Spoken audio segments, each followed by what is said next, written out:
Vat, Mauzeri, kaip jūs skaitot, ar Mahmudas Abbasas pinigų prilaiko ar ne?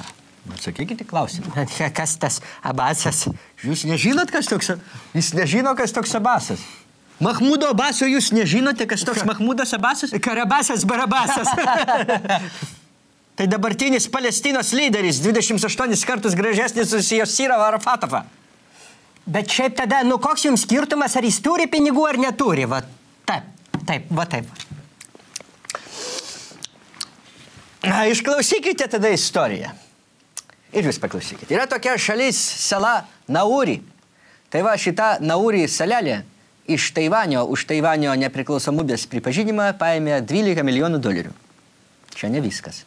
Po to atvažiavo kitaičiai ir davė $130 milijonų, kad Naurio sala, valstybė, atšauktų Taivanio nepriklausomybės pripažinimą.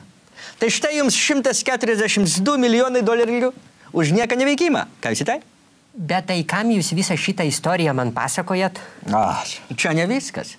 Rusai davė jiems $50 milijonų, kad jie pripažintų Pietų Osetijos ir Abchazijos nepriklausomybę. Jūs, matau, nieką nesuprantat. Paprastojum būdu pripažinkim Palestinos nepriklausomybę ir Abbasas neliks skolingas. Ar jūs suprantat, ką sakot? Suprantu. Jūs suprantat, ką su mumis žydai padarys? Tai va čia ir yra, po to atvažiuos žydai pas mumis ir žydai atveš didžiulį čemodaną su dar daugiau dolerių, o gal ir šekelių, kad mes atšauktume Palestinos nepriklausomybę. Nu, bet supraskit vieną... Jūs nepertraukinėkite mane! Aš nebaigiau skaičiuoti pinigų. Ir tada, reiškia, ką turim, atvažiuos dar turtingesni Palestinos draugai. Dubakas. Gal Dubajus. Babajus, kaip norit. Kataraktas. Kataras, turbūt. Mamanas. Omanas. Jemenas. Jemenas. Ir galbūt net Amebidybė. Ahmadinedžanas, tas turbūt. Taip. Ir numuš žydus ant kainos.